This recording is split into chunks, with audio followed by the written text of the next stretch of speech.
All right, all right.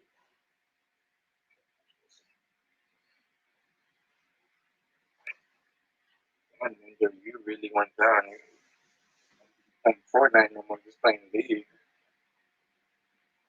You still play Fortnite? No, no. People still play Fortnite. Apparently, they're bringing anime skins now. They got Naruto skins coming out for Fortnite now. I was like, what the hell? That's wild. Yeah, but like the main guy, probably Ninja, the main guy who was playing Fortnite, Yeah. he stopped playing Fortnite altogether.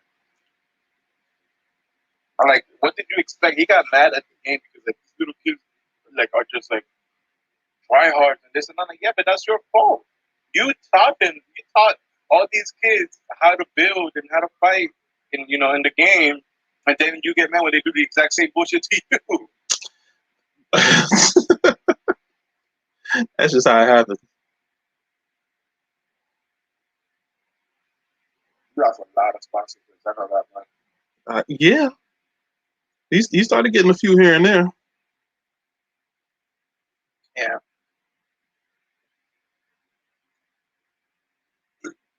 that can't play. It's too much. So you play League? Yeah, League of Legends. Oh, well, shit, I can't deal with the fact that you got paid. No, you don't. You don't? I thought you got paid. League of Legends is free, bro. It has microtransactions within the game, Okay, close enough. but there's nothing that play to pay to win. Close enough. You just gotta learn the mechanics of the game. You gotta learn how to ping and all that. Gotcha, gotcha. Yeah. All right. I'm gonna step off for like 2 minutes. Be right back. All right.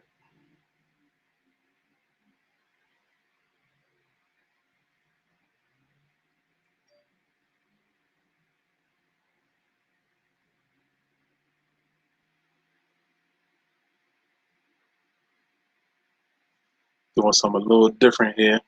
Wait till everybody, we get some people up in the room.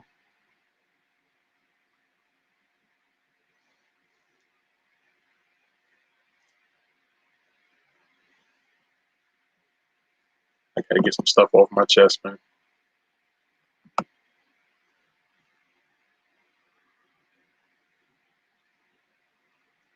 Once again, you know what it is.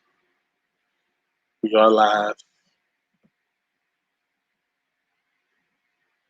Just wait for a little more people to jump in. I got my boy David with me.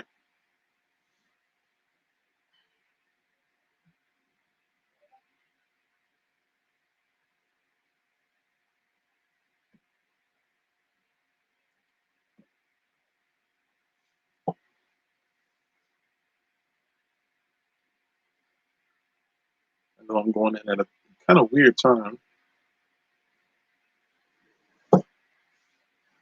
That's okay.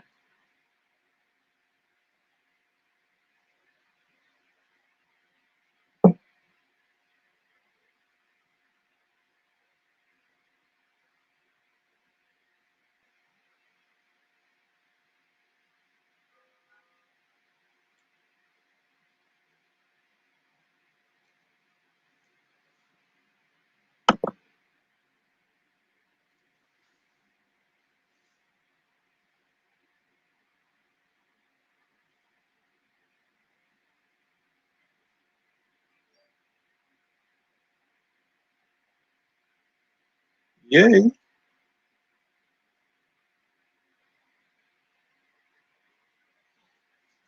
Share this to a few more people.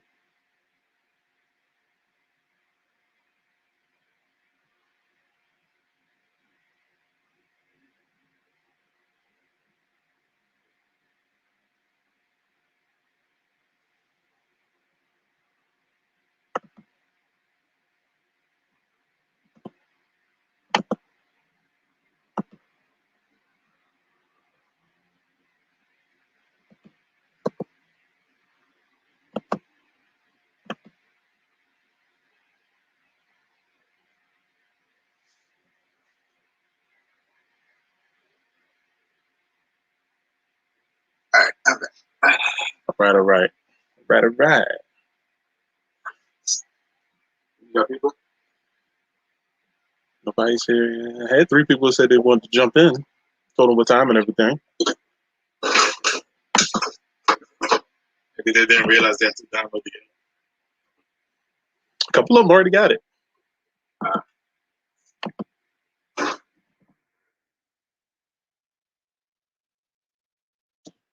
But let's see.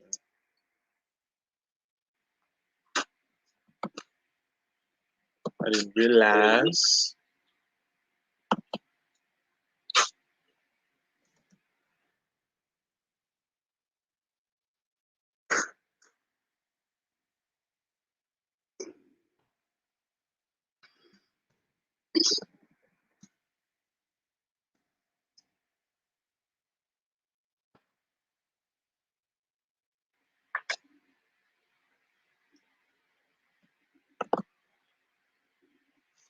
All right, cool.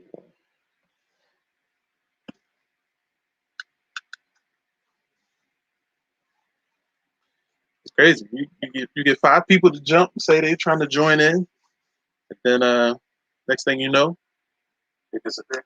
going up the wind, baby.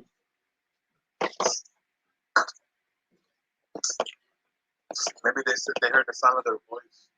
They're like, oh no. Hey, man, you can't be afraid of your voice, man. My voice is dumb. Your voice, how it sounds online versus in person, is completely different. Exactly.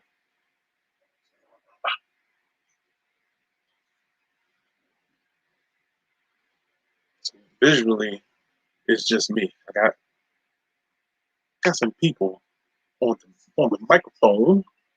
Nobody visual. That's all right. That's all right. I got a couple people watching.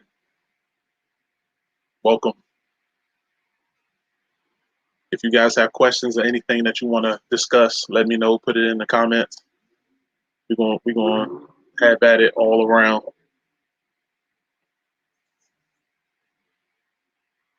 Just out of curiosity, is this talk going to be rated M for mature or rated PG-13? Nah, speak your mind. Speak your mind. Because I thought Donald Trump. Oh, here we go. God. That's a whole nother mental issue on its own right there. That is the definition of mental issue. That's 100%. Oh my goodness. Yeah, Mom, it's a long story. And it's a very interesting long story. And I'm gonna bring it up. The whole point of me doing this and why I say mental health is a real problem.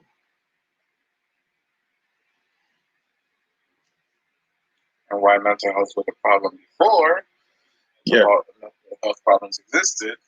There's different forms of mental health issues. We all have them. Welcome, everybody.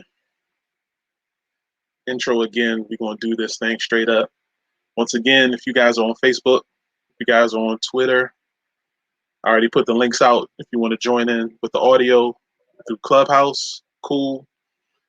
The link is on there. If you want to join in with video, show your face. I posted all those as well on Facebook and Twitter. If you just want to post some questions through the comments, post through the comments. Drop your opinions, man. This is what we do. And also, this podcast will be put up later on tonight after all the edits and all that other goodness.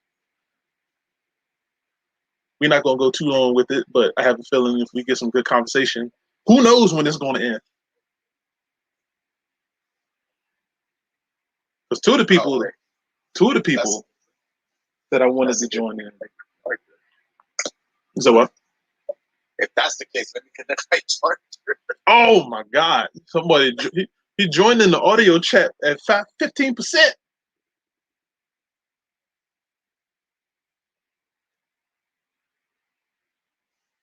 Can't do that. But yeah, this is how we're gonna do it. First, I'm gonna start off by saying happy belated Mother's Day to all the beautiful moms out there. in all honesty, this whole conversation sparks up from a situation of a mother, one of my best friends. Yes, mom. He's cray cray.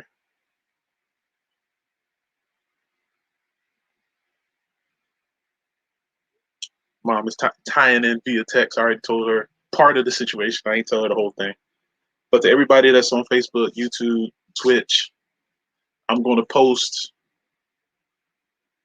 I'm gonna screen share the conversation that happened. And while I say, and it's one of the main reasons why I always say that guns are the problem, but not people. And this is a strong reason to prove my case. Now, to anybody that says it's the people, you have an amazing case because technically it is the people. But you have to remember, if guns never existed, will these people still be acting this way? Yes. And that's why I say you got a good case. I mean, okay. My mom, she needs to get rid of her phone. She's going off. No, she just sent me a text about something random. And I know she's gonna watch this later, but no, I did not eat my grandmother's baked potato over Mother's Day meal. No, I did not eat her baked potato. What that had to do with anything remotely? We gonna let that ride. We gonna let that slide. No. So. So like, hey, real quick, did you eat? Listen, I almost ate her cheesecake. Mess around, leave that thing in the refrigerator one more day. It's a wrap. I'm sorry. That cheesecake was a whole nother problem. But but listen, on one side of it, I agree that if guns didn't exist, people will still do the things that they do. But when it comes to a gun, people feel like they gain 20 times more power than when they plot out something to take care of. Give you an example. How many people, well, it might be on the same level. How many people do you hear say, look, I'm going to kill you and I'm going to get this knife? Very few. Very few. How many people you hear say, listen, me and my boys going to come jump you? I never hear them say jump you. Like me and my boys come get you. That's what I hear a lot. Yeah. Whether or not it's jumping or shooting, that's a whole different story. Right. Now, more like 9 times out of 10, there's always like some type of weapon involved in those scenarios. Yeah. How many people you hear say, I'm gonna come and kidnap somebody in your family? Or what are we working with? Cartels? Anything. Never. I've never heard that. But like or something. But when you bring up the conversation of, yo, I'm gonna get my gun and take you out. I mean, here's the thing. As far as that, like, so I never really physically hurt anybody.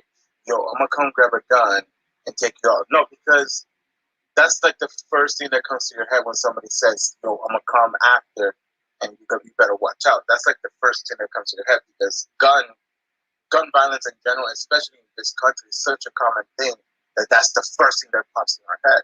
Exactly. So it's like an automatic thing. So in that sense that you think guns is a problem, yes, I agree. But I don't think it's guns per se. I think it all comes down to what's the correct term? Gun training. Because here's the thing, people who have unregistered guns, and I know are the main ones going around like, yo, I got the strap. Oh, let's go. I got this. Like, no. But however, I also know people who have registered guns. And these are like the most nicest people I've ever met and everything. Because I guess you could say they feel that power and they don't abuse it. I understand. And 100% agree. Everything you said is spot on. I know tons of people that own guns. They are probably nicer than people that don't even own guns. Exactly. But when it all comes down, if something negative happens, what's the first reaction? Yeah.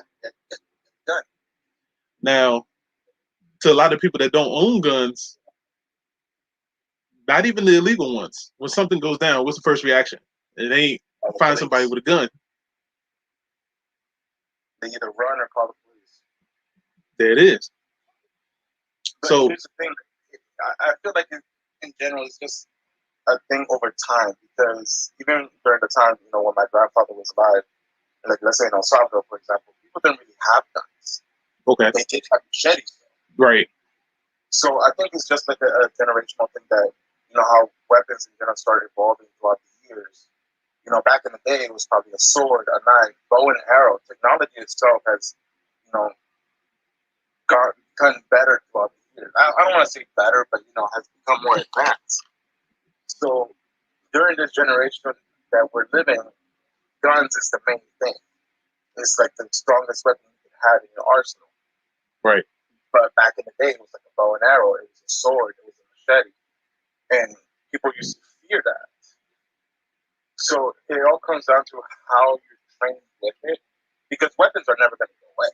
I know that for a fact. No, not at all. Not at all. So maybe throughout these years, it's a pistol, it's a rifle, it's a shotgun. Hell, who knows? Maybe because of Elon Musk, we're gonna have laser rifles later on in the future, and that's gonna be the main thing we're gonna be scared. Like, yo, you got your plasma cells, put it in. Like, let's go. Like, what? It all comes down to training. It all comes down to, like you said, mental health too. Because someone who's not mentally stable should not be owning a gun. Exactly, 100%.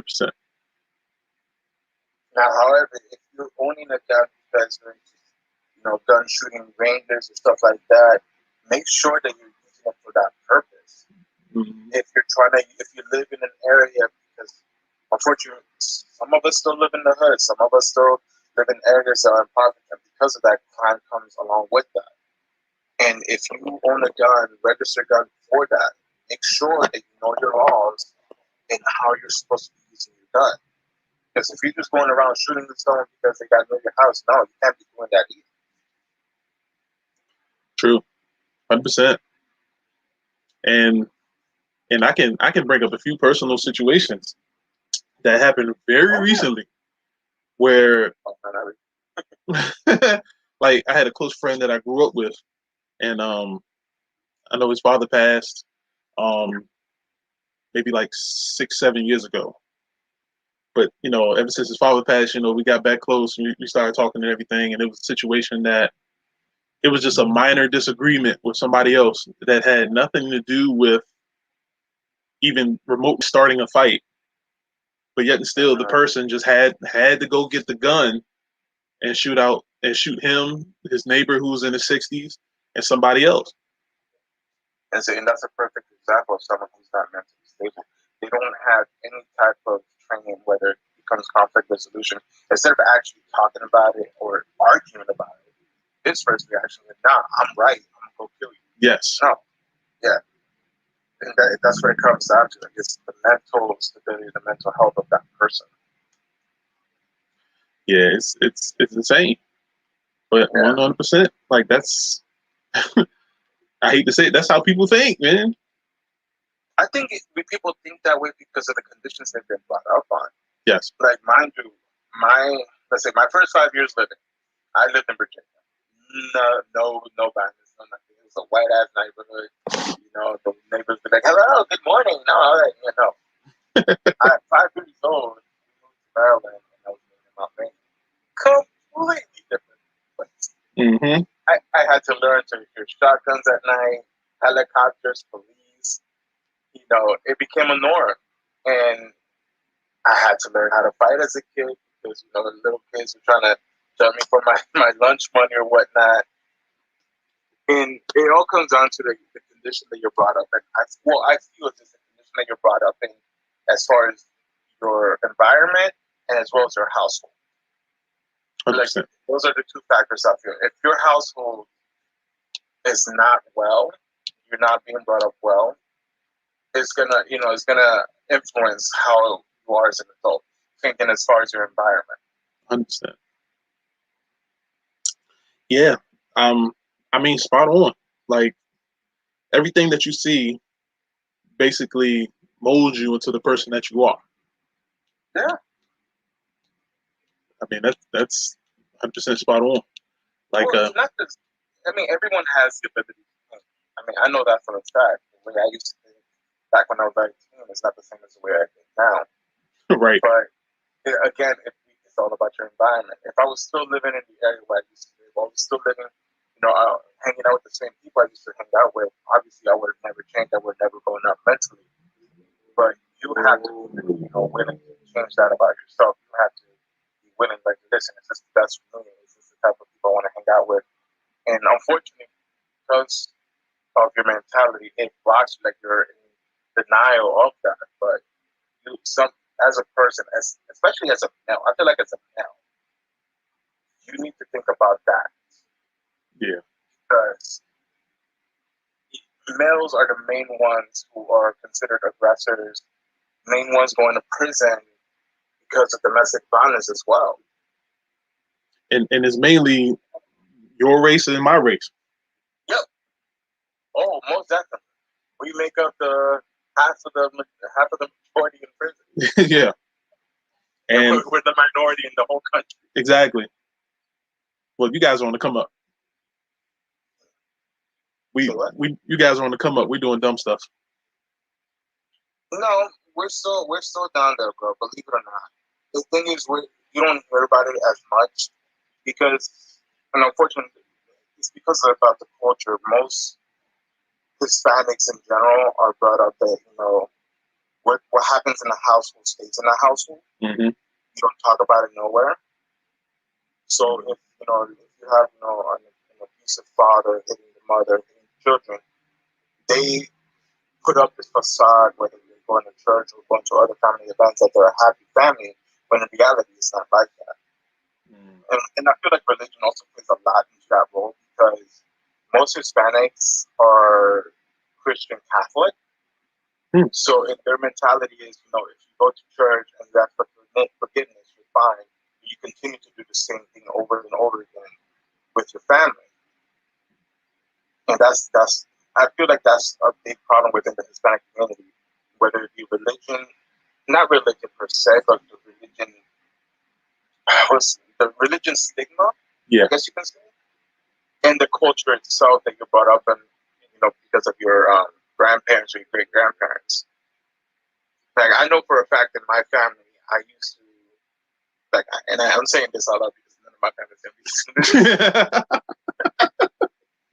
Like I got brothers. Everybody, Dave's family, go ahead and follow your boy. We're gonna post this out. We're gonna do this. Bring it in. My mom got married when I was 5 years old to my stepfather. Okay. And they were both Jehovah's Witnesses. So I got brought up as a Jehovah's Witness. And when I was a kid, of course, I used to think this religion, was right. This is what I needed and everything. But at the same time, once I started getting older and started thinking for myself, I must say like around 11, 12. Yeah. I started noticing how my father was within the family because I never really noticed it before. Like me and him used to fight all the time, and that stigma of you better not say nothing to nobody, they'll never believe you and stuff like that. That Hispanic culture thing kicked in, and I was just quiet. I never told anybody how we used to fight, how he used to hit me, how he used to hit my mom sometimes. Wow. Yeah. And I remember one time because within the religion you have the leaders who are called elders. Yeah. They will always, be like, listen, if there's any comes to the house, don't be afraid to come to us. And me being 12 years old, being naive, I'm like, all right, cool. I'm going to go talk to you guys because I need to let this off my chest. Mm-hmm. The first thing they say, well, you got to leave it in the hands of God. Pray that God will change you. Bitch, what? That doesn't fix my fucking problem. At all. At all. At all. And then once I started getting, older as a teenager and becoming more rebellious, I started to realize, I'm letting him do this to me. I'm letting him do this to my mom, and I started rebelling. And of course, like typical Hispanic father, once you're 18, you're out of this house. And trust me, that's in almost every Hispanic family. I want to say Hispanic families from other countries, not in this country, no way, because in this country it's changing more. Yeah. But as soon as you're 18, you're out of this house. I'm like, I'll tell you what, I'll do you one better. 16 years old, I'm out. I started living on my own since I was 16. And see, that's insane. And it is. But one thing that I feel like it helped a lot was realizing family doesn't need to be living there to get along. Oh, yeah. And I realized that with my stepfather, the farther we were away from each other, the better we got along. And to this day now, like, we get along very well. We still have different points of views, but always. We get along very well. You're always going to have those different points. Yes. Always. That's not going to change. Oh, yeah, most definitely. Especially, I feel like it's like, again, it's a generational thing. They were brought up believing that whatever your parents taught you, that's the right thing. That's word. Yeah. Like, if you want to believe that, by all means, your time's, ending. So we're going to leave that with you guys. Me personally, I know time changes everything. And you have to adapt. You may have different points of view on certain things, but you have to adapt to the change. Yeah. That's strong. But that's how it is. That's craziness. And I know on my end, it's a little bit different. Like, I'm basically the stereotypical single parent home. Streets are going to raise you, but not necessarily. So where I originally grew up is not where I'm at now. And so many things that I saw just growing up in that area is just, I've seen normal people that used to stay over there, and I see how they changed, and it's like it's whoa. Hey, hold on. What happened there? Sorry. Oh, you got the feedback from your. Yeah, the feedback came in. And then my boy Demetrius jumped in. Yeah, hey Demetrius, I remember, man. And that's another one of my boys, man. His situation is basically pretty much the same as well, but his is worse. But yeah, man, like so when I went outside the house, it was basically I can only go to certain parts of the area. Otherwise, it was a huge problem. Hold on, might get some more feedback. I'm trying not to. Okay, there it is. Yep, there it is. Feedback. Okay, cool. All right, we're good. But yeah, so basically every stereotypical story that you hear about a black kid growing up in the city was me, but not as rough. But see, can you really call it stereotypical if it's true? You're right. It's true. Like where I grew up. Actually, let me look that up right now because I want to know if we're using that word. Yeah, I might not be using the words correctly, but I don't even know if I'm using it correctly. But basically, it's the same story. Growing up, crazy part of DC, black area. My mother would legit go off on me if I went to a certain street that was literally around the corner.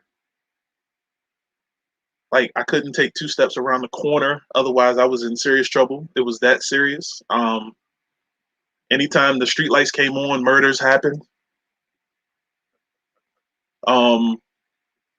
Like I lived next to a drug house, but it was like not your prototypical drug house where it was boarded up and people was.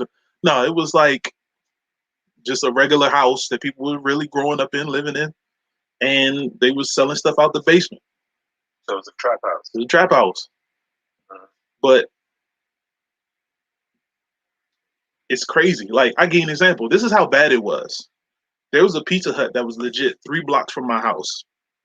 They wouldn't deliver to my house. Yeah. I know how that is. Like, that's insane.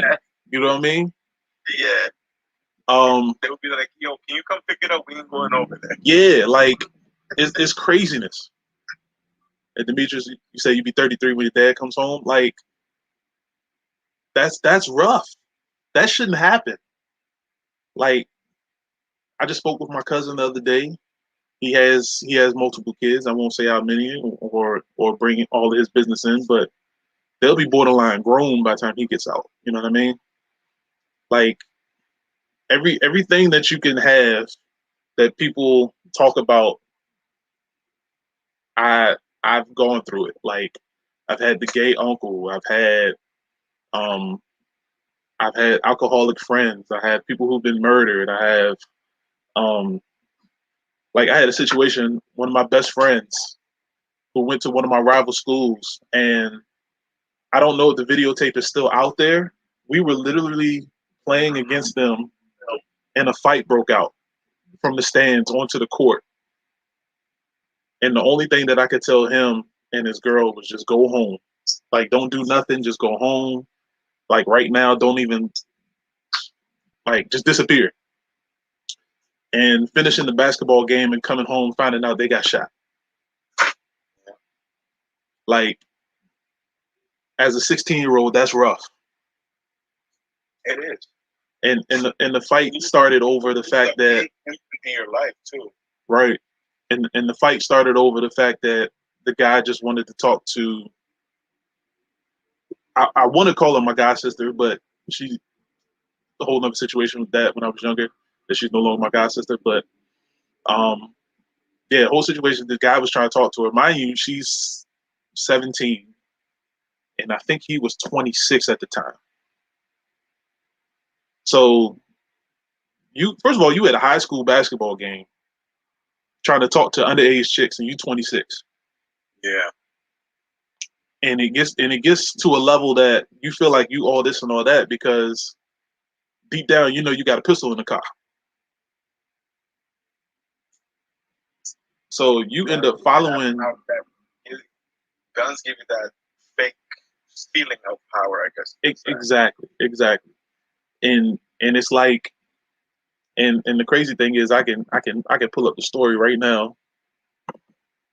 I know I'm doing screen sharing and stuff right now, but I could pull the story up right now if you guys are watching on the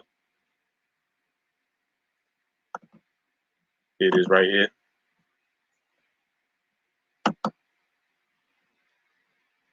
I'll add that. So for a lot of people that live in DC, that's my age, they know about Andre and Tasha. Tasha used to be my god sister before they had a falling out with her parents. And it was one of those situations that a guy trying to get a phone number took 2 people's lives. Straight A students. It's another situation when I was living in North Carolina with one of my boys. To this day, we don't even know the full situation of what happened. But one day he went to get a haircut at his brother-in-law's barbershop. Guy walks up in there, just puts a bullet in his head. To this day, we don't even know why. Like, to get that call, and the funny thing is with that situation, and this is the one thing that I usually like to tell everybody is, treat everybody as positive as you can. You're not going to like everybody. People are going to do things that's going to upset you. There's nothing you can do about that. But when you try to stay positive on a lot of things,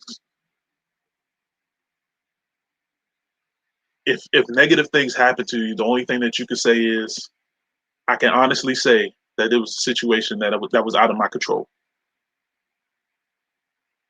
But the thing that hurt is the guy that did shoot my boy. His first instinct was to in front of the judge say that he has mental issues. That's why he killed him. He tried to play that card. He tried to play that card. So they put him in the and even if it was true, even if it is true what he said, I feel like that's just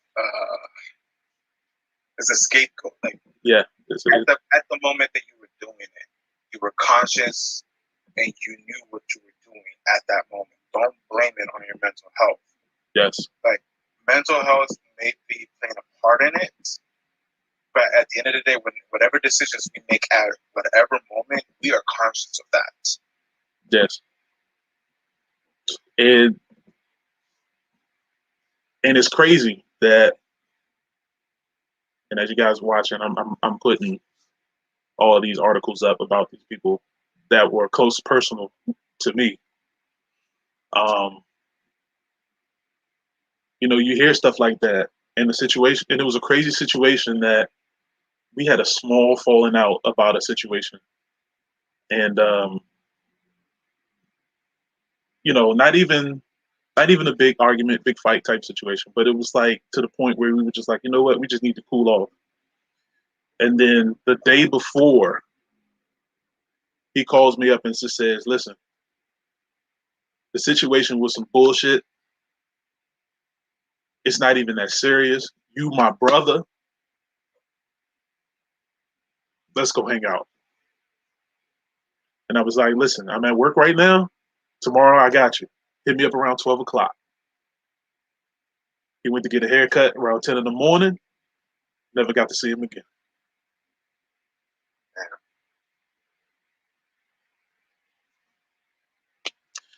That's why I say every time I go to Raleigh, first place I go is gravesite. You go every year. I remember that too. Every year. Every year. Religiously. Promise his sister. I'm going every year. Still go.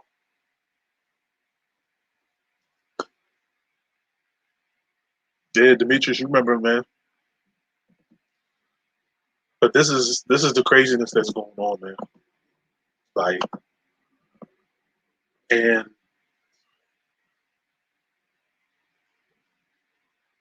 it seems like every day on Facebook, I try to share an outrageous story that goes on just in the DC area. And it always seems like it's always gun violence, which is the craziest story that goes on in the DC area. Except for a couple of days ago, where the lady set her house on fire and sat on a lawn chair. I saw that. What? What? The lady had people in the house that she didn't like and set the house on fire and got a lawn chair and just sat there and watched the house burn. And not just that, she blocked the doorway where the people were at. That's crazy. Now that's the type of thing you don't hear about. No, you don't. Now, hearing stuff like that, it makes you think like, all right, like obviously it got to a point where a gun didn't matter. You knew what you was going to do, and you wanted them to die slow. But you know what's the funny thing? When I first read that, when I first saw that, my first thing that came to my head was, what brought this woman to that breaking point? What brought this woman like and said, fuck all this, I don't care if I go to jail, I don't care if I die, I'm burning everybody in this house. Yeah. Because and that's one thing like I actually learned from my uncle. I know that. Like before he passed away, we were always used to talk and everything. One thing, because I remember I used to vent to him and everything. I was like, this and this. One thing that really stuck to me was like, before you get mad, try to think.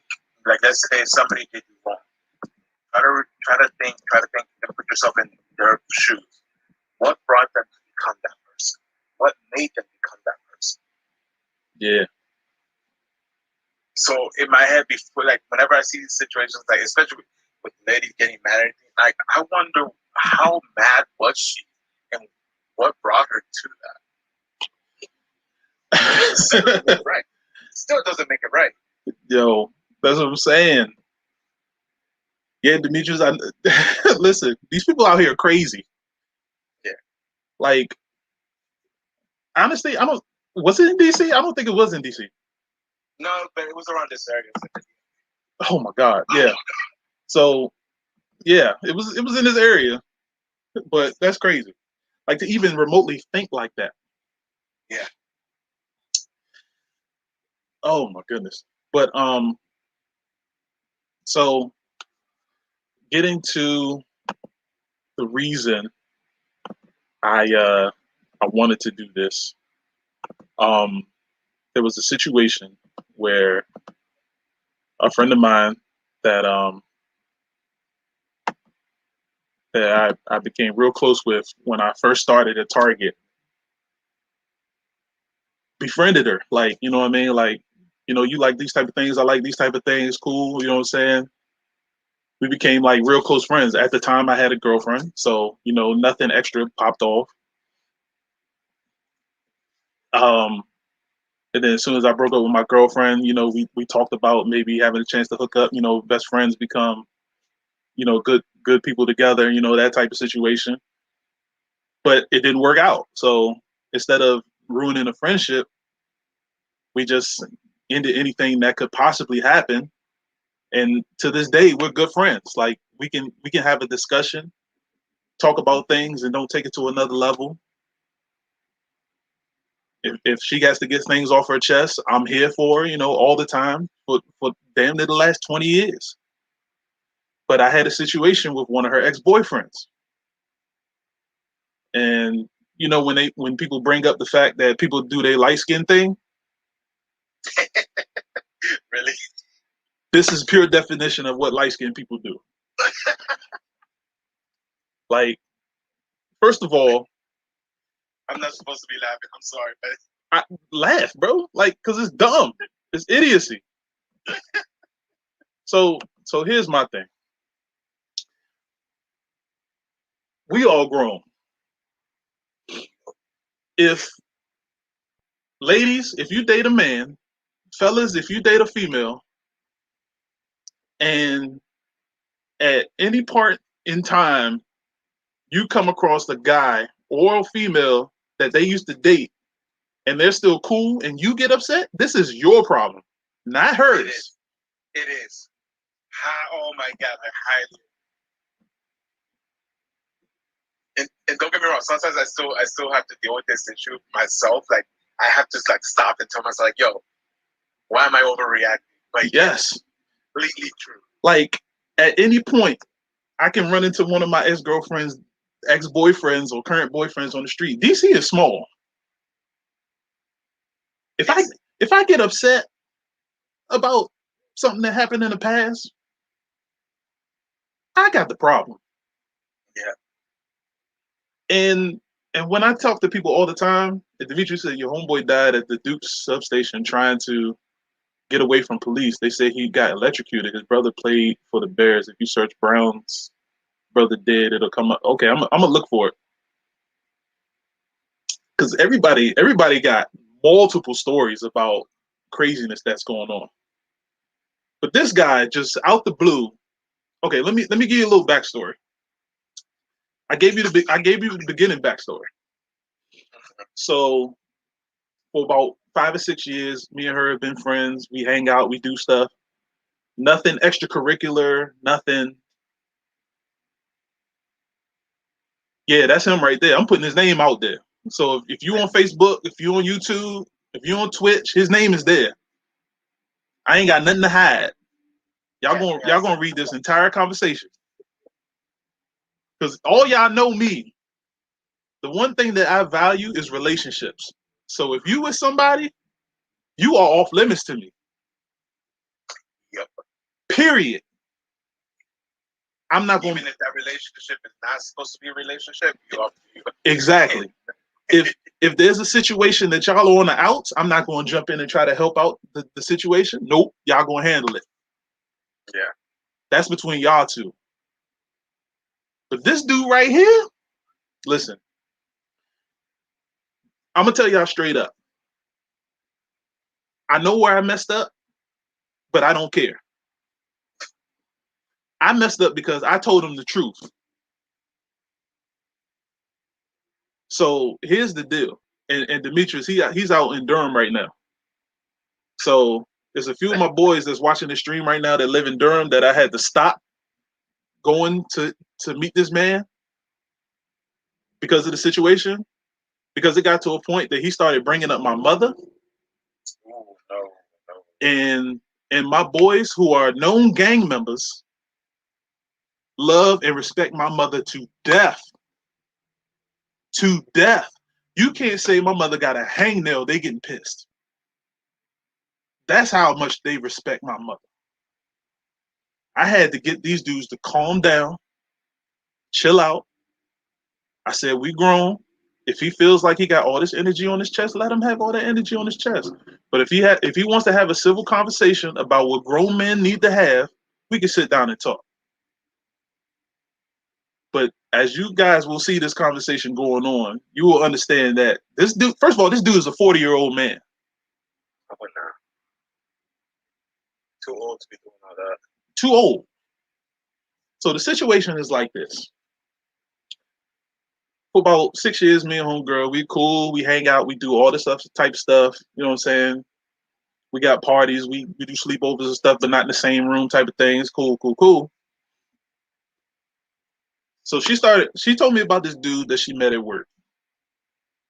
So I was like, all right, man, tell me about him. You know what I'm saying? Let me know. You know what I'm saying? You know what I'm saying? Well, you know how females do when they first meet me. You know, he's cute, he's this and that, you know what I'm saying? Like, I don't know, I might see a future with him. And I'm in the back of my mind, I'm thinking to myself, like, you already know this dude for 2 weeks. But you my girl, I got your back. No matter what. It took me 3 years to get married with my wife. And that's fine. 14. But here's the thing, like I don't know, maybe I just don't have that type of view. I can't meet someone like, oh, I want a future with it. No, I gotta get to know you. I gotta get to know your family. I gotta get to know if you're mentally stable, if you're crazy or not, or if your family is crazy or not. Right. Before I decide I'm gonna have a future with it. And you can ask anybody, I'm tough. Whenever I date a female, I'm tough. Like, oh yeah, we know you're tough. You spent what? How many years in Target now? Hey, come on now. That's another mental health. We'll have another discussion with next week. You masochist. We're gonna make this a weekly thing. That's gonna be next week. My mental health while at Target, and other people's mental health when they left. I got a few stories, but that's a whole nother thing. But yeah, so she's telling me about this guy. You know what I mean? And you know, my first thing is, you know, how old is he? You know, is he in school? You know what I'm saying? What is he doing? This, that, and this, you know what I'm saying? She doesn't really have an answer. So I'm just like, you know what? First red flag. Who am I to say you can't date who you like? Go ahead. So maybe like 3 or 4 months pass. You know, she introduced me to the dude. You know what I'm saying? And the first day I met him, he was in the living room just high, smacked out his mind. Oh, no. So me growing up how I grew up, I ain't got no issues with people high. You know what I'm saying? People smoke, you know, that's what you do. But he just looked like the type of guy that just didn't care, if that makes any sense. So, yeah. So I pulled her to the side, took her outside. I was like, is this what he does all the time? You know what I'm saying? Like, he doesn't have no hobbies. I'm like, yo, me and my boy Tone, you know, we play ball. You did this and this. Does he want to come run with us? You know what I'm saying? You know, he with you, so he part of us now. You know what I'm saying? Just trying to incorporate him with us because, you know, you dating her, you family. Yeah. Nah, you know what I'm saying? All he does is smoke, you know, this. You know, every time you want to have sex, you know what I'm saying? We'll do something. And I'm just like, all right, like, I'm going to just tell you straight up, something ain't right. I'm not going to tell you to break up with him because that's not what I do. But it just sound fishy. So she defends him, this, that, this. And I just, you know, it's okay. I'm not trying to get on your bad side. I love you. You my best friend.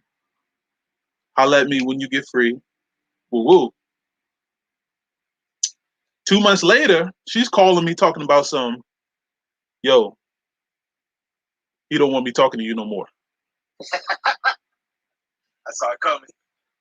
So in the back of my mind, I'm like, I tell you what, I'm gonna back off.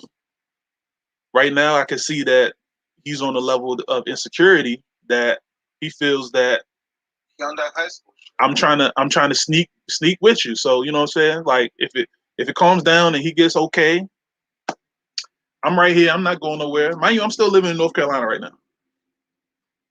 So I'm like, you know what? You know, it's all good. I'm not stressing. All guys do it. They don't want your girl to have male best friends. Understandable. You know how I am when it comes to relationships. I don't even give you an inappropriate hug. It's always hip to hip, one arm around one arm around each other. Back off. That's it. Yep. That's Like just a me. quick second. Now, Not even a second, like a quick millisecond. And I know guys who you know give them crazy hugs and put the balls all on the leg and everything. That ain't me. Not the balls. But I'm telling the truth. But this is the one form of male insecurity that people don't talk about. People don't talk about that. I mean, but you know where that insecurity comes from, right? Yes. But it doesn't matter. Yeah. Because after a certain age, you have to realize that. I mean, don't get me wrong, I had that insecurity. I mean, But mind you, that was when I was like, what, high school? Like, getting out of high school? Insecurity, like, after a while, you start realizing, like, I can control this woman. yeah. Telling her what to do with her life, what kind of friends she should have. Like, if she's with me, I should trust her enough to be with me. If she doesn't want to be with me, she decides to cheat on me, by all means, have a nice day, go be with the person. I'm going to keep doing me. My happiness does not depend on me. And the one thing that you cannot control is her past. Oh, yeah.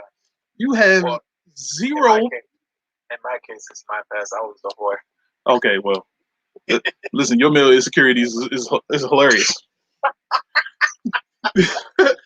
But you cannot control a person's past. No. Zero. It happened. There's nothing you can do about it. Yeah. Like, I'm sorry. So, you know, after she told me that, I backed off for about, I want to say like 3 months. So after like 3 months, she hits me up. Oh my God, I miss you. We got to hang out. Woo woo. So I'm like, first, you know, my first thought is, you still with dude? How does he feel about it? He'll get over it. So I'm like, you know what? I'm not even going to step on that. She's going through that one. And this is all real. Like, I was on the phone with her. She was supposed to be in this with us, but her phone died. So I was like, and this is all true stuff. I'm not lying about none of this stuff. So I said, listen, let me talk to him, see where his head is at. And if he got different feelings about me, don't even worry. I'm still here for you, but I'm going to respect y'all. So I said, no, he talked to me. Oh, he did? We sat down, had a nice conversation. You know, come to find out, you know what I'm saying? The first impression that I had of him wasn't the first impression I should have had. You know what I'm saying? He was doing some things at the time. That's rare.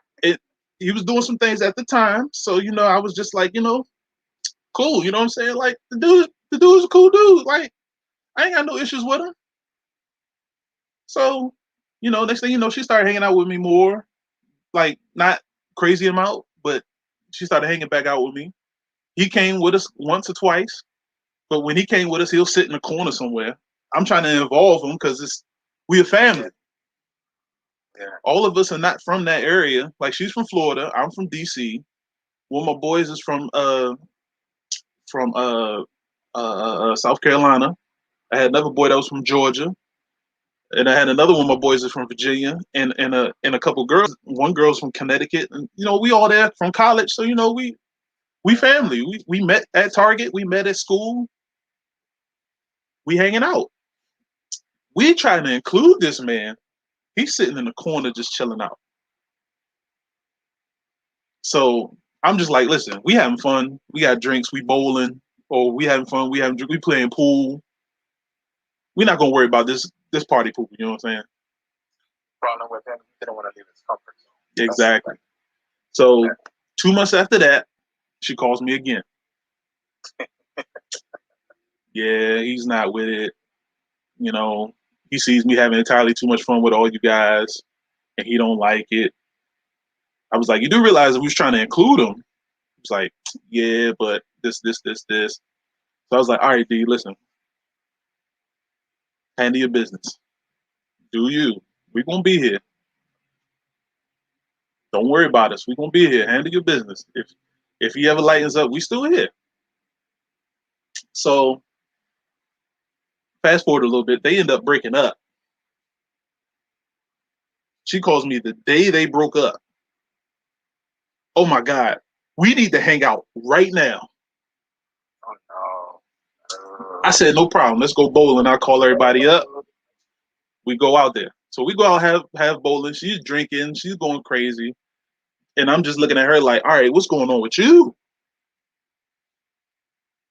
She acted real different. She's like, oh my God, that had to be the worst situation I ever. It's just so many things that I can't tell you, this and this and this. And as a dude that's protective of a female, that's my best friend, the first thought in my mind is he's beating her. Yeah. I'm not gonna lie, that's sometimes yeah. So I was like, is it serious to the point where I gotta get my boys, we gotta handle some stuff? Because I had a whole nother situation outside of that crew from DC that came to Carolina. They still there right now. So she was like, oh my God, no, you know what I'm saying? It's a situation that we just took care of. Woo, don't worry about it. I said, all right, cool. Let's have some fun. We're not even gonna think about them. But you ain't drinking no more. So she gets upset, this, woo. To the point where I couldn't even take her home. She had to stay with me. So she wakes up the next day, the biggest headache in the world. Oh my God, what happened last night? We ain't do nothing, did we? I was like, first of all, I slept on the couch. I let you have the bed. Did you even throw up in the bed? Because I had a trash can next to the bed. She was like, no, but I just sweated. So, you know, you might want to wash your sheets, this. Dude calls her on my phone. I ain't even know he had my number. Yo, I know my girl is over there.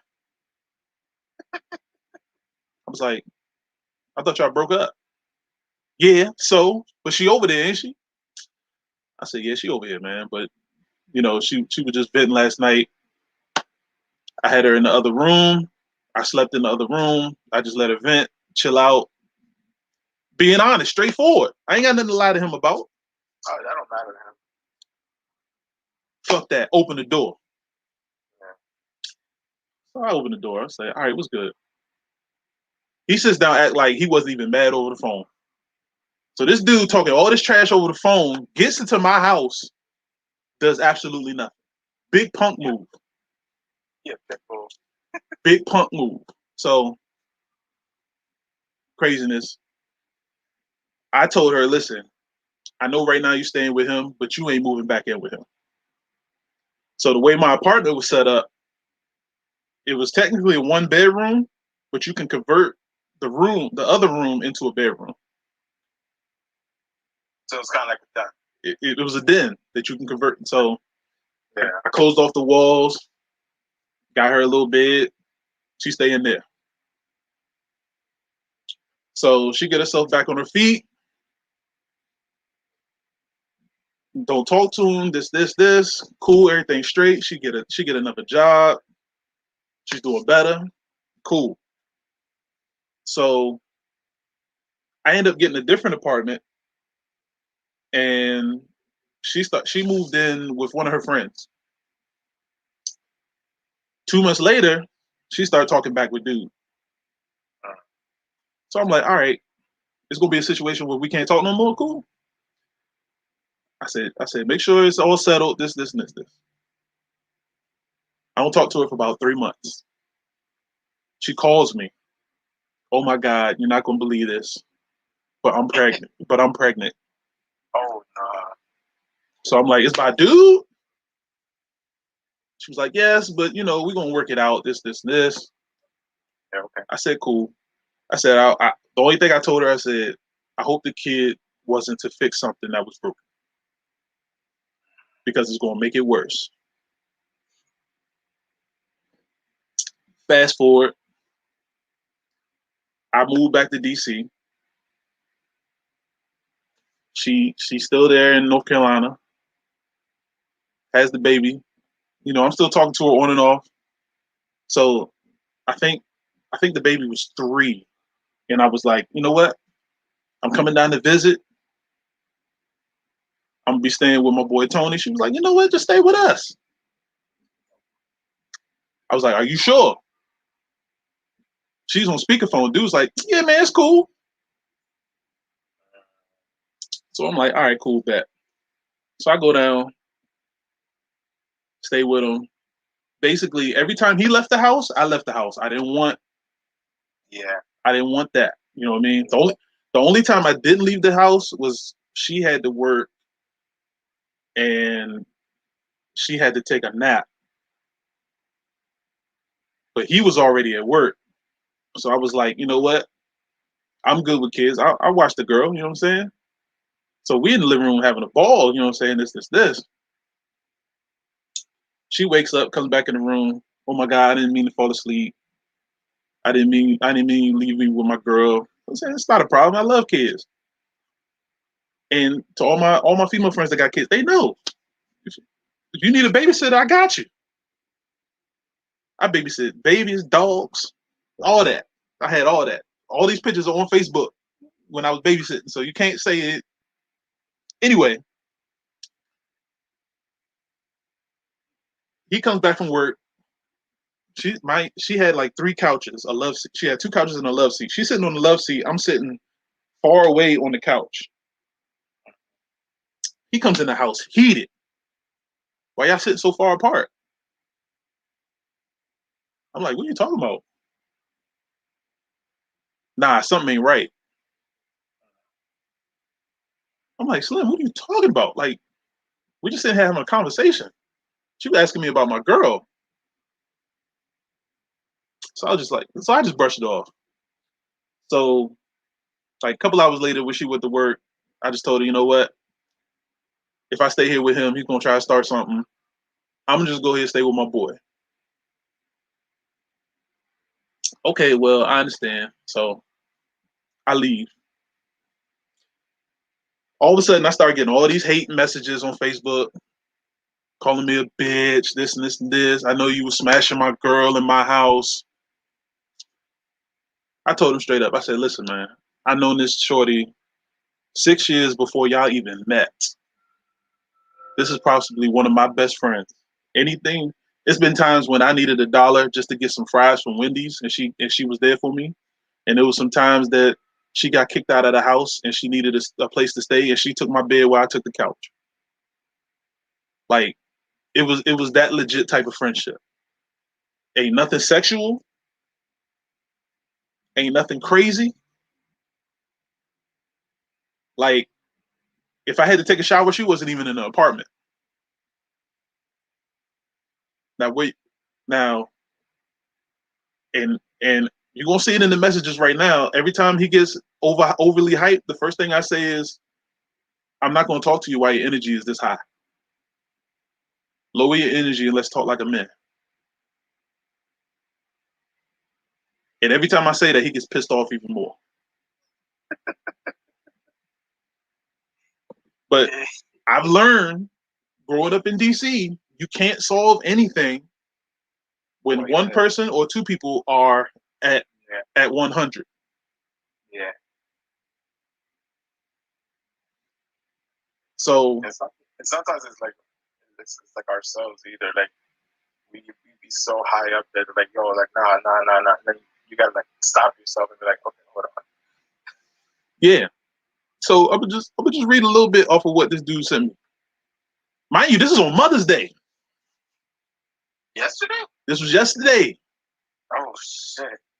Slim, he just hit me up, said, just know I called you a bitch to D, and I stand on it.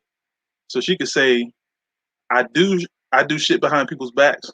You tried to play me. You tried to play the middle when shit went down. But I see you love and like all these posts about this whole leaving him and shit, which this dude can't write, and shit which I can give a fuck about. It's like y'all support her stealing my kid away. Like shit is cool. But you was the man that was the ex-boyfriend pretending to be a friend for years, even slept in my house with my kid. So yeah, F you for life. You a BAN, A being. a bitch ass nigga. I've never heard that one before. And I hope I run into you in RDU, Raleigh Durham. So this was my response, and I think it pissed them off even more.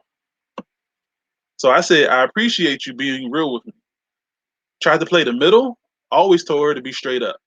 That's just the person that I am. Now, I understand you are upset and all. Honestly, I could care less. You are angry about a situation and decided to throw anger at someone instead of having a compromise with your current situation. She knows how I feel about kids being separated from their parents because of how I grew up. Yeah. But that's another story. Like I told you before, we connected, we became friends, never dated. What happened years before y'all, and it happened years before y'all even met. I can't take that back. But we never crossed the line when you met while you were together, and even to this day afterwards. We truly are friends. I looked out for her in a crazy situation before you guys met. And up until you came into her life, I looked out for her. Then I backed off because every dude feels I'm only around to FUCK. Look, man, I've been to RDU multiple times. I'm good. But if you have beef with me, then you on the wrong side of the story. D is my homie for life. If I was the boyfriend, then you guys would never happen. You could be mad at me forever for all I care. Fix your home, my guy. Shaking my head. And it's sad because I tried to get her to work things out with you. But it's all good. Real men don't increase a problem, they fix it. Yeah. I hope things work out for you, my dude. Stop trying to get me involved. Side note, I was liking the dumbass that she broke up with in Florida. Not you. Get the information correct. Morgan, his daughter, is a beautiful kid, man, and amazing, and has amazing future ahead of her. Stop worrying about me and stop worrying about what you can do for your family. Like, damn, dog, this was over 5 years ago and you still upset? Dag, you would have thought I smashed. Start putting your energy into positive things. Besides, already use a safe zone for me. I know too many people. Relax on that. Enjoy your life, my guy. Be more positive. And that's basically what I sent to him. You know what it sounds like? What's that? It sounds like he has a crush on you. Don't it? Don't it? Like, real time, bro. I'm sorry. The man is obsessed with you. Yeah. And yeah, Demetrius, like you calling her a hoe, but then you wonder why people look at you like that. Like, exactly. Like, come on. Like, this is insane. So Yeah, that's too much. So please. So he hits me up this morning, like right around the time I get off of work, I just hear my phone going off. He puts, bitch, please, already use a safe zone because we ain't had a problem. You think you got more people than me? Let me know next time you come into town. We will see how safe you are. That translation, he don't got nobody. Exactly. He got himself. He got himself, him, and Irene. Exactly. And point is, you violated. I don't care how old it is. You was around another man's child under false pretenses. Then you LOLing all in this hoe's post about stealing my kid. First of all, I didn't LOL in a post about her stealing the kid.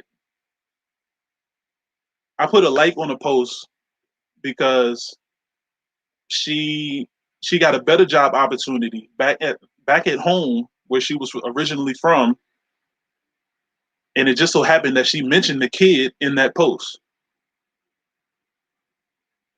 Mind you, it's the same job she's still at to this day. But she's no longer with him, right? But she's no longer with him. He's still in North Carolina. She's still in Florida. And how long ago they broke up? This is over 5 years. Yeah, the man is successful. Yes. I'm sorry, like me personally, even if I was that type of person, after I break up with somebody, I'm not gonna obsess with a man who I thought was fucking murdered. But here's my thing. Even if it was a repetitive thing, that's her past. Even if it was a one-time thing, that's her past. Like, I give you an example. Will Smith talks about how he hated the relationship Jada and Tupac had, to the point where he hated Tupac until he realized that that particular connection that they had was something that just had to happen. Like, but Will wasn't with Jada at the time. Exactly. Like, what do you expect? Well, exactly. And I know there's men out there who think that way. And then, but what do you expect when you meet someone and then get married to, and you expect them to be virgins when they met you and whatnot? Like, no. Yeah. Us. And Demetrius, I appreciate you, my brother. Like, honestly, man, we go back. But don't do nothing crazy out there. I know he don't understand that I lived in North Carolina for 11 years, and I probably know more people in the Raleigh-Durham Triangle area, Greensboro, Goldsboro, Winston-Salem, Hickory, Wake Forest, Charlotte. In other words, you can go down there, throw a rock, hit somebody you know. I'm good. Yeah. I'm good. Burlington, Elon, Mebane, Fayetteville, Lumberton. I can go anywhere in North Carolina. I'm good. I ain't worried about this one fool, please. And like I was saying, I got connections. I'll never say what the connections is, but let's just say it's a large amount of people. He's where he gets his part. Shut up. Anyway, he hits me up and says, "Fix my home." With niggas like you lurking around trying to be in my kid's life, nigga, don't ever open up your mouth again and speak about my daughter like you know her better than me. Oh my God, I hate that. My brother says that. Why I don't like her having you niggas around her, y'all think y'all gotta fucking say. First of all, I've been around your daughter all of 2 times. You're right. I don't know your daughter. I do know she likes to dance. I do know she likes to color. I do know she likes to pick food off of people's plates. Why? Because I babysitted her.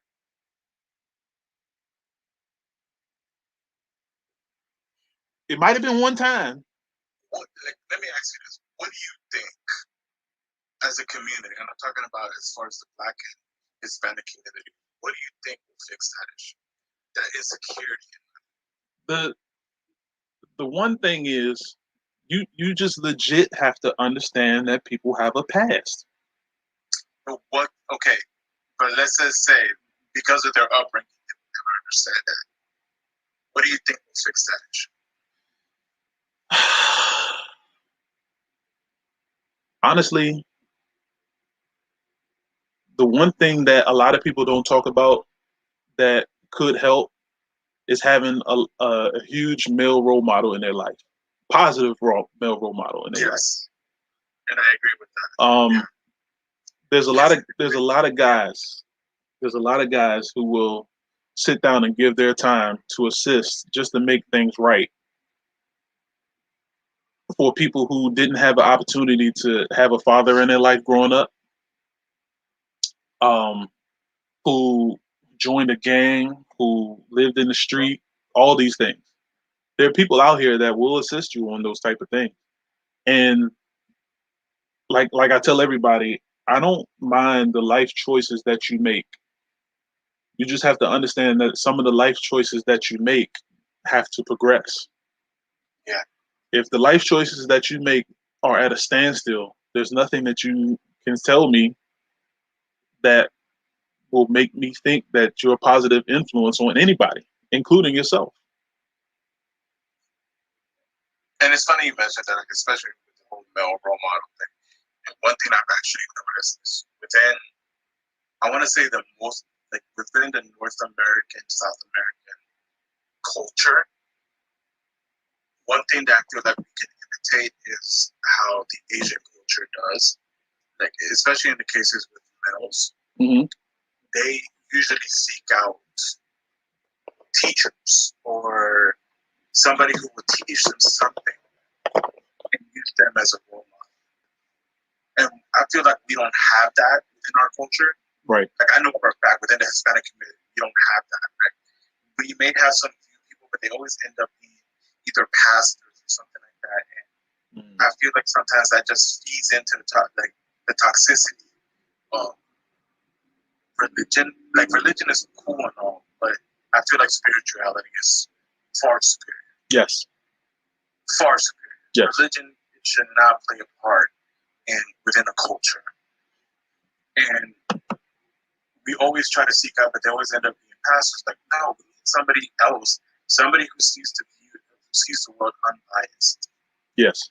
100%. Somebody who knows right from wrong, but at the same time realizes there's a wrong and right, and there's also right and wrong. Absolutely. And we don't have that as a culture. Like it's like in my case, I see like I try to be a good role model for my brother-in-law who's just turned 20. Unfortunately, his father was an alcoholic. He got deported because of that too. Ooh. And his older brother, is a gang member. And unfortunately, he's in the same gang that I was in, but I left that life. Okay. So I try to be that role model for him, like, especially when it comes to cases. He always be calling me like, "Hey, listen, I got this job interview or something like that." Like, okay, cool. Like, all right, so here's what you do. He's like, "Oh, how should I go dress?" I'm like, "All right, here, go get a tie. If I'm not here, look at this YouTube video, learn how to do this tie, something like that." Even the smallest things, I feel like within our community, we need to do that because especially within the Hispanic community, they're like, "Oh, you should. If you're gonna do it, you should charge them." Why am I charging someone for that? Right. Like it's all about money, especially when it comes down to teaching things. It's like, oh, it's all about money, and in a way, it's a good work ethic, but it's not good for the community. Yeah, that's not at all. And so for me, the two biggest things that I don't like is when someone overly excessively throws God in your face and, oh God, and overly excessively throws money in your face. Yes. Those are the two things that I really like. I'll check out when somebody talks about something like that. Like for me, I can talk about God all the time. I do believe in God. I believe there's the higher power. Yes. But I believe in that. When there's a situation where everything positive has to be included with God, but everything negative doesn't include God, that's when I question what type of Christianity you're actually trying to learn. Like when I was big in church, the first thing they said was, "You always get knocked down to get built back up." No. So a lot of positives don't start without a negative. Which in a way is true. In a way. You know what was my breaking point from religion altogether? What's that? When inside of a Sunday worship, they were talking about how we're supposed to be slaves or sheep to God. Ah. And they're like, "Oh, see, this is why we have slavery in this country, because we need to get closer to God." I'm sorry, excuse me? Yeah. I'm like, first of all, us as a Hispanic community, we're not slaves in this country. Right. Now, we were, persecuted, or we were not persecuted. I'm sorry, we were, what's the word? We were discriminated. Discriminated. Everything. Yeah, discriminated. But we were never slaves. Right. You cannot talk about this topic, and on top of that, use religion about this topic if you never experienced it. 100%. And like, to me, that was my breaking point. I was like, I'm sorry, no. I refuse to be whatever type of slave you say you want. Like, we should be. No, hell no. And another thing about the Bible too, There's mistranslated. yes. There's so many passages that people never bring up. I researched, like, I remember because I got into a heated debate about this with my family. Mm-hmm. I did And I too. mean, they're in complete denial about it. But I'm like, do you realize? Like, I asked them, like, have you ever tried to look for the origin of the Bible? Mm-hmm. Oh, it came from the Dead Sea Scrolls. Yes, but the Dead Sea Scrolls is written in a dead language. Mm-hmm. You know how many times that's been mistranslated? Mm-hmm. And then they got really heated on this part. I'm like, did you know that before 1930, something around there? Yeah. In the Bible, that passage in Leviticus talking about gay people, it was not gay people. It was pedophiles. Mm-hmm. It wasn't until the 1940s, 1950s, within the King James Version, that the Catholic Church decided to change that to feed into their agenda. Because they were pedophiles. And if you don't believe me, not until recently, well, it was in the 1999, 20, that the Catholic Church had like a huge problem with pedophiles. Yeah. And this was recent. And they're like in complete denial, like, no, the Bible is the word of God. I'm like, okay, then let me ask you this. What is the name of your God? Oh, it's Jehovah. I'm like, okay, where does Jehovah originate from? Oh, it comes from Yahweh. Okay, where does Yahweh originate from? And they're like, oh, well, isn't it in Hebrew Elohim? I'm like, no. Elohim is plural. Mm-hmm. In Hebrew, Elohim means gods. And then they're like, well, that's not true. I'm like, how do you know that? And trust me, like once, like it's funny because once you go like start researching this, you go down the rabbit hole because you're like, oh my god, I gotta know more. Yes. And it's crazy to read like where this religion originated from, and like it starts to make sense once you start reading all this. Like for example, Elohim, yes, means gods, but Elohim refers to a full pantheon of gods that were created back in the before Israel or before Egypt, and then they took El, which is Yahweh, and then they decided to just worship him. Yeah. And when I start talking to them about this, it's just so funny to see them in the no. I'm like, okay, fine. I still like them. Yeah. It's good conversation to have because while you say all that, I know a couple people, and I wish one of my boys would have came in, but they have a lot of ingredients to combat what you just said. And and trust me, there is a lot of ingredients. I've actually looked that up too. There is a lot, but it all comes down to what makes sense, like critical thinking. Yeah. It's not I call it. It's critical thinking. Like try to see what teaches, whatever teachings you're following. Does it feed into an agenda, or does it empower you or enlighten you? 100%. It's insane, man. Oh man. But okay, back to the topic. We're going way off topic. So we started on the gun violence, and we started talking about what fuckboy about over there. Yeah. Then we got the Christianity. But this is all part of mental health. Exactly. It all plays a huge role. From the minute that we are born, we're given a race, we're given a name, we're given an identity, we're given a religion, and it all feeds into what we grow up in. Mm-hmm. Like every aspect of life, religion, living, eating, drinking. But you know what's one thing I've noticed though? The more diverse a community is, Mm-hmm. the more you're exposed to other types of cultures, other types of living, other types of, I guess you can say also religion. You learn to adapt and to be more open-minded. Yes. Absolutely. Because if you're raised in a community where everyone thinks the same, everyone has the same point of view as far as religion, everyone has the same point of view as far as, taking care of kids, everyone has the same politic views, you're stuck mentally in that type of mentality. And then once you're exposed to what there's other things, you're in complete denial. And that, like, I feel like that just makes you miserable. Yes. Yes. But I think with the advancement of social media, it's not making anything better. You think so? No, because everybody is getting bigger chests talking online. As far as, people who are bigoted and close-minded, yes, that is very true. But one thing I feel like social media has done, it has exposed a lot of bad things that before was never seen.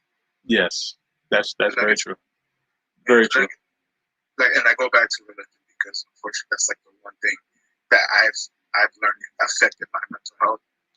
As far as social media, it has exposed a lot of the flaws that the religion that I was brought up in has. Mm-hmm. And before, because we didn't have social media, we didn't have the internet back in the 90s like that. We didn't have Google back in the 90s. Most people didn't know about this. Like, let me ask you this. When someone mentions Jehovah's Witnesses, what's the first thing you think of? Them knocking on your door. Exactly. That's what everyone sees. Yeah. Every Saturday morning, knocking on your door. Have you heard the word of God? Have you heard the good news today? Are you ready for Jehovah's return? No, Jesus. Jehovah never comes back. I know. But yeah, that's what most people know. Like, they know that they're nice people, that they go preaching, and that's it. Mm-hmm. Knock on your doors, and there's preaching every Saturday morning. Yeah. But because of social media, it's been like, and I learned this like 4 years ago. I didn't realize there's like a whole bunch of lawsuits against this religious organization with pedophilia. Yes. And not just pedophilia, sex, or like rape, sex rapes within the congregations, and a whole bunch of other financial dilemmas and everything that people, they've been committing fraud and everything. Like, this one just like pissed me the fuck off. Yes. Most of their worship places called Kingdom Halls. Mm-hmm. They don't pay a cent as far as labor. What they do is they get members of the congregation who have experience in that field and make them work and build that place. Mm. And then they give them a quota. But listen, within the next 5 years, you have to build this place up to 150 people. If you do not, you will have to sell the place. So they're making money off free labor. Wow. Wow. And I was just like, why? Like, and I went back to my dad, like, have you noticed it? And he's like, oh, the money goes to a good cause. I'm like, what good cause is it going to? The millions of lawsuits that they have to pay? Yes. Absolutely. The Lord will provide. Oh God! Oh my God! I hate it when this. That's my favorite quote. Every time somebody who's religious does something and they always say they need some help, first thing I say is, the Lord will provide. The Lord will provide. Go provide some fucking info and see if we can get this ourselves. And everybody hates it when I say it because I say it in a term that you should be saying it. Hold on, you're breaking up, bro. Oh, I went out. Hear me? Yeah, I can hear you now. Okay. But what were you saying? No, I was saying that when people get upset with me when I say it when it's times that you actually need to say it. One thing I used to say is, oh, with the Lord will provide. I'm like, you know what? No. I'm just going to ask for forgiveness because I'm going to go steal that shit myself. You need to say Like, that. I'd rather have forgiveness than permission. You need to say that. Yeah. Because I think I was like, 13 when I said that. I still remember it, right? Because my mom was like, no, I want a bike. Bad. Like, she was with another member of the congregation. She's like, oh, well, the Lord will provide it when the time comes. I'm like, nah, I'm just going to ask for forgiveness because I'm going to go steal somebody else's bike. Oh, my God. See, that is not the type of provide that the Lord meant. Oh, Don't you dare go cross me. Be like that one pastor. You know me. No. You gotta get that pitch right. Yeah.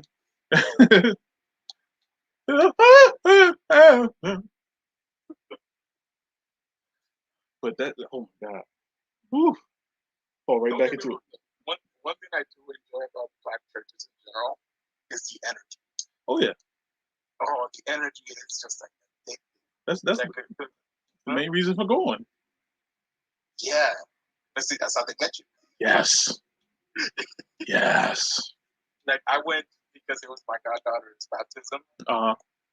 And it felt weird. I'm like, me and my wife are the only Hispanic, like the only pale skinned people there. I felt so like nervous and I'm like, I don't know, like this feels weird. And when they started the service and everything, I'm like, man, the music, the dancing, the speech, the energy. I'm like, damn, this is kind of fun. This is entertaining. Mm-hmm. And then they're like, all right, so like pass around the what's it called, the thing? Collection plate. Yes. We'll go past the collection plate. It's like I do. They gave it out. They had a stick at one hand, so they were like holding it for them. And then they come to me and I look at them. I'm like, I'm broke. You gotta put your hand up. No, sir. I'm fine. I'll come around when the scholarship fund goes out. Not gonna donate to the building fund. Sorry. Yo, churches in general are just so extravagant. I'm like, where do you guys get the money for this? The offerings. And it's tax free too. Yes. I'm gonna start my own church. And the funny thing is, a lot of church homes will give the people a home to live in. And I just found this out, like, I don't want to say recently, but like when my grandmother was like, that's where the pastor stays right there. And I was just like, what you mean? That's where he stays? That's a nice house right there. Oh yeah, that's where all the church pastors live when they move into the area. What the heck? Like it's a nice house. Like the bills are clearly like almost $1,000. But the church pays for it. Yeah, church pays for it. So, in the meantime, you're over here struggling with a 2-bedroom apartment, paying almost $1,900, including utilities.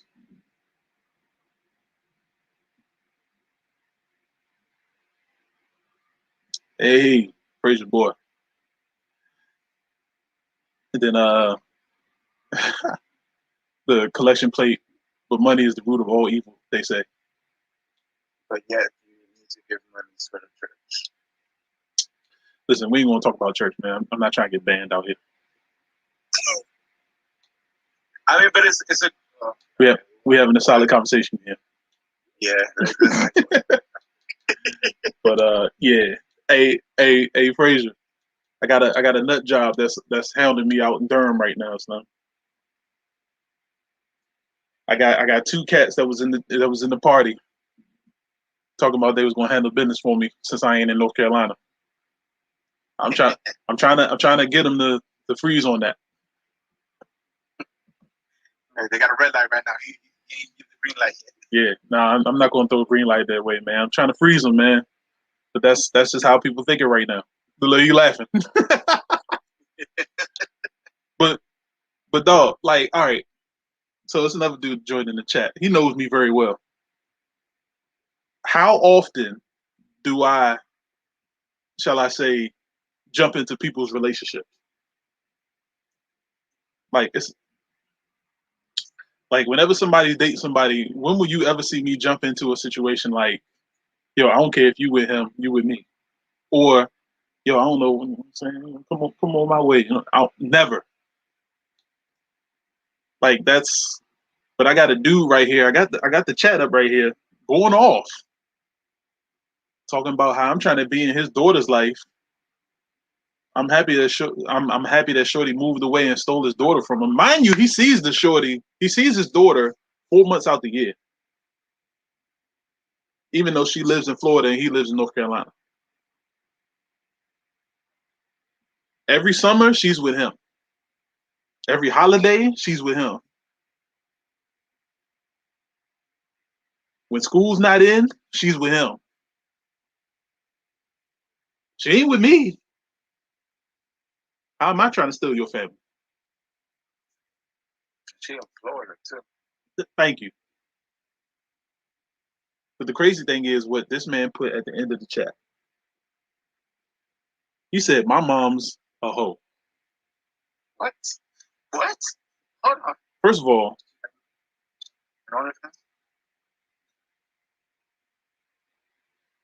yeah, it's no chill when mom's coming to play. That's just where I'm at. And that's off the strength of you, and I never even met that lady. Listen, to everybody that's met my mom. Oh, you talking about your mom? Yeah, he's talking about my mother. Oh, my bad, bro.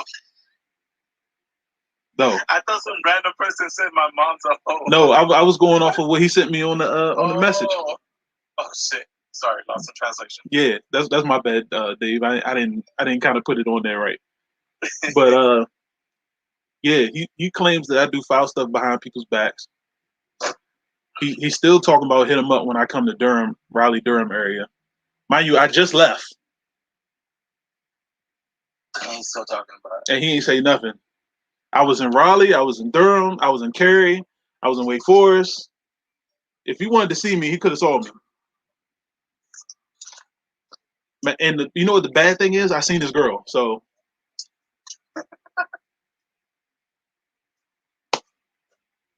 you know, boom. Oh, I seen Irv. That's all she had to say. Yeah, he could have stepped to me. He got my number ain't changed since college. You got my number. We can talk as grown men. Because obviously your mental health is pointing at a gun and calling my mother a hoe. Now technically I can screenshot all this, send it to the Durham, Wake County and Durham County Police and say, listen, this man's threatening my life. I don't feel safe. Can you take care of it for me? But that's not the type of person I am. For one, I don't get restraining orders out on people. If you're gonna find me, you're just gonna find me. Bottom line. That's just how I grew up. I mean, people, come on, I went to Coolidge Senior High School. Kennedy Street, Longfellow, Rittenhouse is all over in that area. Some of the biggest rival gangs to where I live at, and I got respect from them. I feel like that's the benefit of being a chill, quiet person. But that's the thing. Like I know people. Like if you connected to other people, they'll try to draw you in. Yeah. But I had those grown cats in my area right now. That's like, listen, you on this path. Anytime you got something going on, let us handle that. And that's how I was. To this day, like I got a new car. First thing my boy said, "Oh, that's you? All right, cool. We got you." So that way they know not to steal yours. They know not to jack my car. Yeah. Mind you, before I got the car, somebody's car got jacked 2 days before. It's a respect, like. That's what it comes down to, respect. Like they know who you are, they know what you're about, they know you're not that shady shit. Right. They respect me. They respect my family. All of us grew up here, and people are still here. Like, it's that type of community that I live in. Like, I've seen some people running down the street that people don't recognize and getting, yo, like, what you doing? Why you running over here? But when they see me, oh, Irv, what's good, bro? Yo, you still balling? Yo, holla at me. Like, I legit had people find out that I had something going on in Baltimore with some cats in Baltimore. Damn. And when I found out about it, 2 years later. Damn, next thing you know, I'm gonna find out you're a mob boss.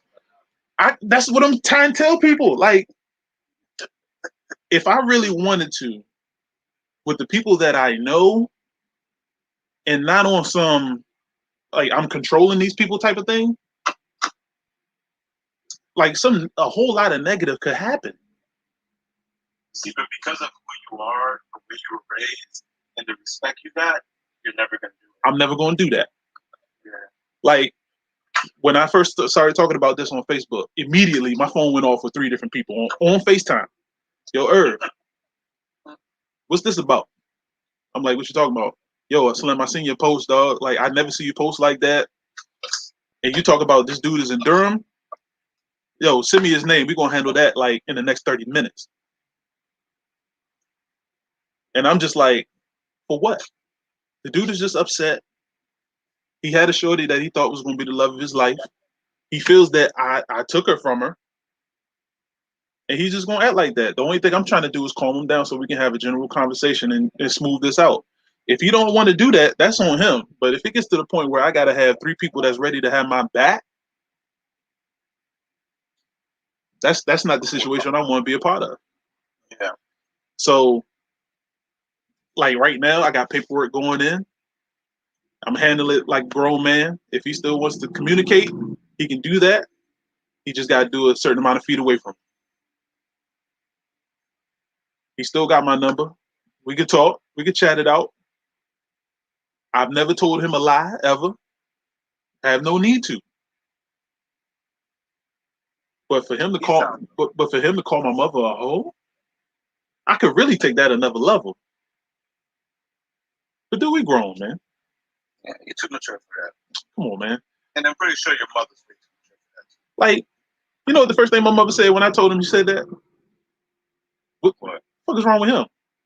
Exactly. Like, why you mad? Why you angry? Why you sad? Yeah. So I was like, I said, listen, I got 3 people that I just got finished talking to.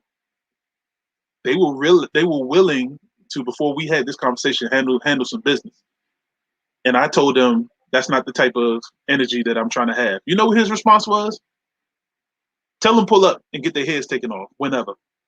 I love how they talk big on the phone. But they ain't about that life. And the only thing I said is, look, if that's what you want, I'm sorry. That's how you feel. But just let it be known, this ain't what I wanted. His response, I'm with all the smoke. You don't know me. Obviously, you don't know me. Like, listen, I lived in Raleigh 11 years, dog. I'm fine. I'm okay. I got colleges. Look, they're gonna run it off my hit list. Like to the point where I know I posted about my boy getting shot. Like the second that it happened and I found out and I told one of my boys, he said, listen, I already got 3 in the car, son. You trying to ride? It's like, the fuck? Like, let me find out what's going on. Nah, damn that. This man ain't do nothing to nobody. I know his style. He had no reason to get shot, son. I got 3 in the car. What's up? I said, listen, I'm not going to that level. And this is when I was young. I said, I'm not going to that level. I'm not going to hold you back because I know how close you are with him and you're emotional right now. But let's think about this. Your life should not be taken away because of some other idiot. Let's try to handle this as a grown man. Let's spare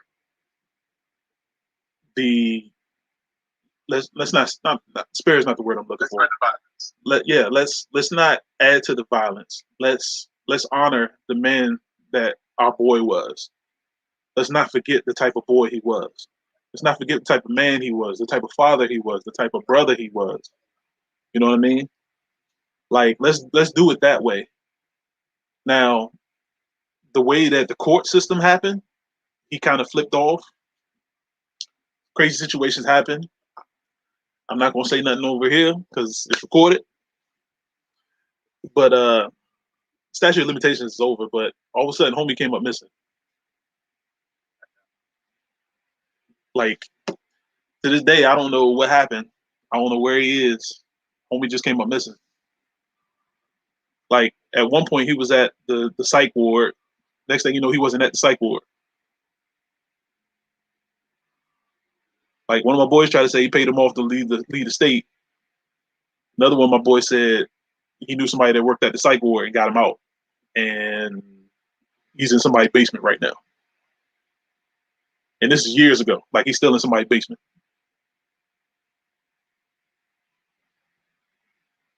So, like, I'm just saying, like, it's weird. Like, I understand his reason of being upset. You feel like I took over your family, but if I'm sitting here trying to explain to you the situation, calm you down, so we can have a gentleman's conversation, and you still overly hyped, we're not going to get anywhere. So I just tried to end it as fast as possible. Well, I was saying, going. Sometimes it's better to agree with stupid people just so they can shut up. Exactly. Exactly. Like if 2 + 2 is 6, okay, you're right.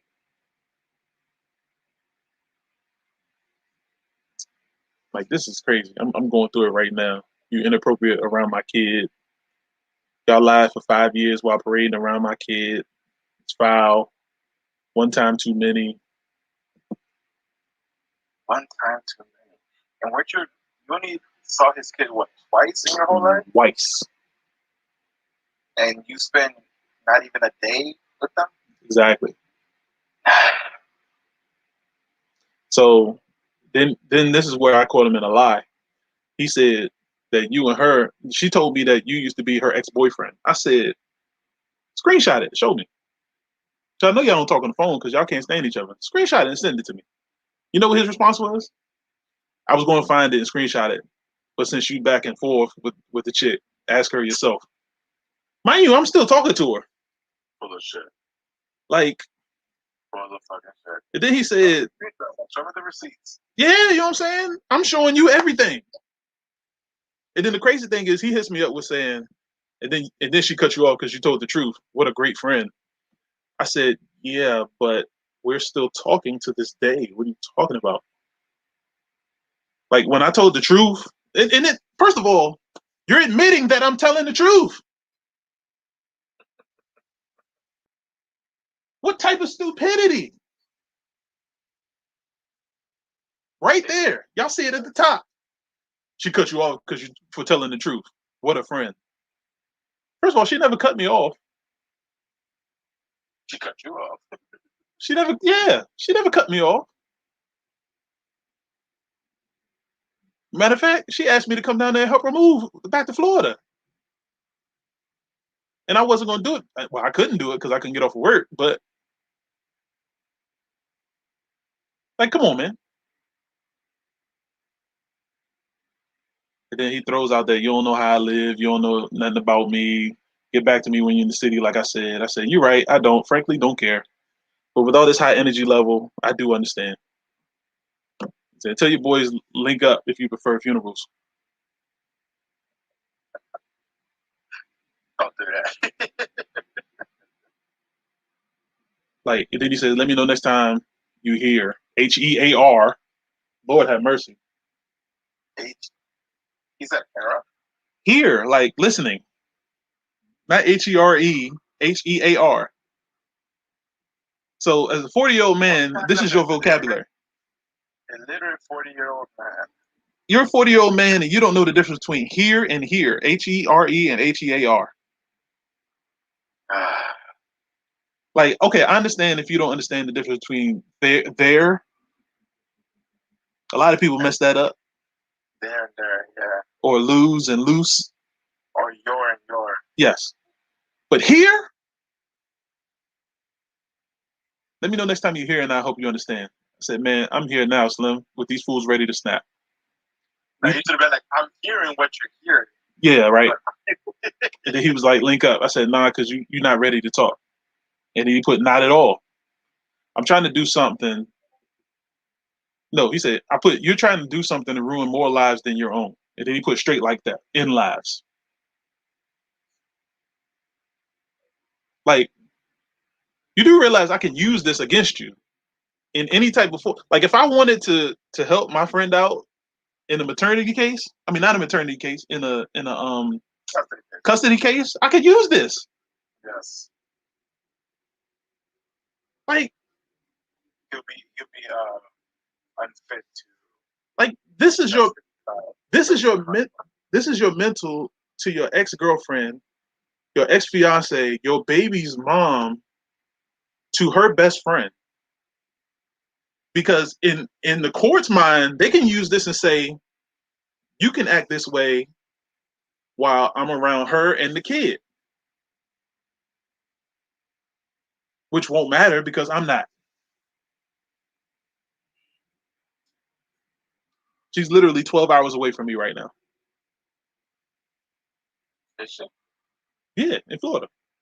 Isn't Florida 18 hours? Oh no, Miami State. No, Miami, South Florida. See, I don't recognize the rest of Florida. She's in Pensacola, more towards like the Alabama side. She in West Palm side. Yes.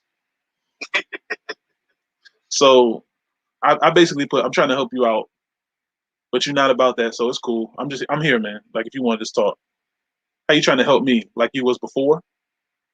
I said to calm you the hell down. Like I was in now. I was in no way trying to take anything from you, and to act like this was because a woman had a past. Is some pure light skin stuff. And he said, "You're not my friend, just another snake." I said, "Believe what you want, my guy." He said, "You don't even acknowledge the stuff that was wrong." I said, "Haven't had any interaction that would cause this in almost 20 years, and here you are." He's like, "The action of sleeping at my crib under false pretenses is a horrible offense. Whether you believe it or not, you don't have kids, so I guess you wouldn't understand. Y'all play with my child." You don't need to have kids. No. So first of all, yeah, and I don't need to have kids. So first of all, we going from you being upset for me being around your woman to now you being upset for me being around your kid. Like, I don't know what to tell you. So I can't go to work and talk to somebody else's kid and say, "How you doing today? Everything okay?" Or is it because I have a past with her? Yeah, it's because of that. No, it's not even in the past. It's the fact that you're her friend that she confides in. And you got homies in Lakeland? Yeah. You're her male friend that she confides Duh. I got people all up the East Coast. Virginia Beach, New York, Philly, Delaware, Connecticut, all the way down to Georgia, Florida, South Carolina, Tennessee, Alabama, Texas. And he got Bernie over there in Vermont. And he talking about what's going on in RDU. Bro, the world is much bigger than that stupid ass triangle area. To me, the one thing I learned when I first went down there for school, everybody in the triangle area that's from the triangle area think they're the hardest in the world. And it's okay, because that's all you know. What's that Star Wars quote? There's always a bigger fish. There's always a bigger fish. And it's crazy because I've seen how bad Baltimore is worse than DC. You think so? Oh my God, yes. I don't know. I still feel like it's gotten more gentrified than DC.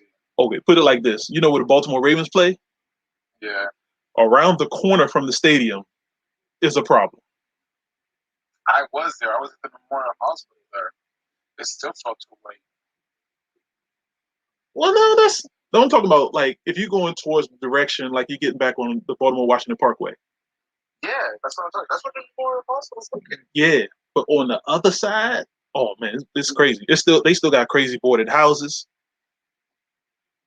Like people still homeless. Just like when I drove from the Ravens game when my cousin was playing for Baltimore, like people was peeking out the window trying to do something. I was like, all right, let me hurry up and get the heck out of here.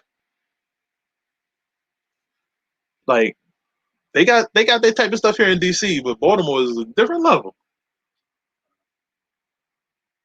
Bro, I'm like you. I feel like both places are getting way too gentrified.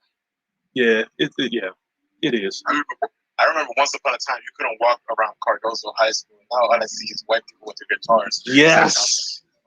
What's going on around here? Yes, and that's where I used to stay, like further down, going towards Roosevelt High School. that whole area, man. I was like, what is going on with this area? Yeah. Like it, like I was telling you, it's a piece of place literally 3 blocks away that wouldn't deliver. Like it was a giant right across the street from where I stayed at. And my mother said, "Listen, if I ever see you cross that street, we're gonna have a problem." Like to that level. But like I said, things happen. We see a lot. It's whatever. But yeah, so this conversation was the whole point of me doing this because I felt like something that happened so long ago is changing the mental capacity of this young man that's 40 that has That ain't no that has a 20-year-old girlfriend. that ain't no young man. It's not, but it's frustrating, man. Like Grown ass motherfucker acting like he in high school. Like- Let's stick to facts. it's insane, man. Like to everybody that's watching this, I don't want y'all attacking this man. I want this man to have. I want y'all to have. Don't listen to Dave right now. I want y'all to have a positive outlook on this young man. Apparently the woman that he's with is not giving him what he wants. What woman? No comment. That That motherfucker need a hug. he needs something. He needs Jesus. The Jesus that we was talking about earlier. He needs some of that. But I didn't expect to talk about this for 2 hours. Damn, it's been 2 hours? Yes, it has. So I'm gonna wrap this up. First off, I appreciate my brother David for jumping in. No problem, no problem. Always. I appreciate my boy Demetrius for jumping in the chat. My boy Frazier, boy. Both my North Carolina my brothers from North Carolina. You know, I want to stay in touch with y'all as often as I can, but of course, my schedule is retarded. And not mentally retarded. It's just idiocy. And on the next episode of Dragon Ball Z, we'll talk about Urban's mental issues about working at Target. So the one thing I want to do is I do want to do this once a week. I do have other podcasts that I'm in.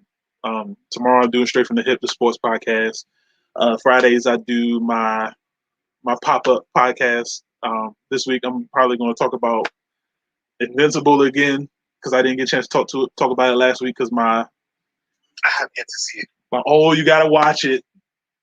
You gotta watch Invincible. I gotta do the season wrap up. I'm probably gonna do that on Friday. I'm still trying to get my boy Wayne because he's trying to do a duo podcast. Now that I got the new setup, we're gonna be straight with that. Also, man, like I got Clubhouse, I got Facebook, I got this new visual streaming platform that I'm using right now. Thanks to my boy Jason for helping me out with this. Yes, man, I'm trying to do some things, man. Like, and I know a lot of people got a lot of things to say. A lot of people are just don't have the platform or people to talk to, you know, because for me, the one form of mental health that helps me out is I like to write stuff down and I do like to talk about it. Yeah. So And I feel like that's like one of the main things that people don't do. They don't talk about it. absolutely, like get it off your chest. Like sometimes talking about it will make your mental that much better. Like a lot of people don't want to go to a shrink. They don't want to go to a therapist. Your best friends not always is the best outlet.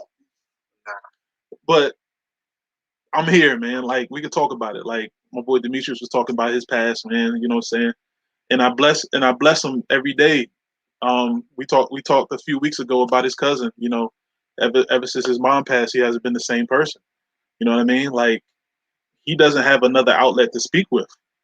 Like I kind of want to talk to him. Like I'm on a different level that I'm able to listen to things that people go through, and even if I can't help, I'm here to listen.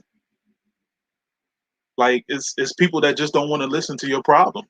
I'll be here to listen and write down. Like, my platform ain't huge, but there are people out there that are willing to listen, willing to help, willing to put some time, willing to do some things to help people out, man. Like, I got contacted from somebody about one of my podcasts that I had that is interested in helping somebody out that lives out in Florida right now. Like, I have an audience of about 7 people, and everybody that comes through is willing to help. So let's get some more voices out there, man. Like, let's talk. Let's be grown men. All these crazy chats that I'm getting right now, this should not happen. Especially we're almost 40 people. Hold up. He is 40. No, not me. Okay, shut up, Dave. All right. Don't try to throw me in there just yet. See. Anyway, check out Godfather of Harlem. I saw that. And what's the Japanese cartoon that just came out, man? Yasuke. I'm gonna check that out too. We're gonna talk about that on Friday. All right, so before you watch it's not historically accurate. I know that, Okay, good. but it looks so vicious. Oh, it is. We gonna talk. Yasuke, yes. One thing I will tell you, watch it in English. Don't watch it in Japanese. I gotta watch it. Okay, I'm gonna watch both. I gotta watch No, that. no. The reason I'm saying this is because it was originally made in English. Okay. But Okay, good. In Japanese because it's more authentic, I guess you can say. But it kind of throws off some of the subtitles. So watch it in English. Okay. There will still be Japanese parts. Okay. But watch it in English. Okay, we'll do. I'm gonna do that. Bro, don't skip the intro. The intro song. I'm addicted to that song right now. All right. It's just so fucking serene. All right. So Yasuke, Godfather of Harlem, and then I'm gonna talk about Invincible. Dave might jump out when we talk about Invincible because I don't want to spoil nothing. But I don't care about spoiling. I might watch it this week. Okay, yeah, when you watch that first episode, your first thought is gonna be like, man, this is just the ordinary superhero jump. Nobody. The very end of the first episode. How many episodes is it? 7? That's not that bad. 7 or 8. All right, that's not that bad. Yeah. But the ending of the first episode is where it gets nasty. So it's kind of like The Boys. Yes, exactly. But you're gonna start seeing the characters are like, oh my god, DC character, Marvel character. At the end of the first episode, you're not gonna be thinking like that. But anyway, appreciate y'all jumping in. I'm ending this. Thank you, Dave. I appreciate you. Yeah, no problem, bro. All right, man. Peace.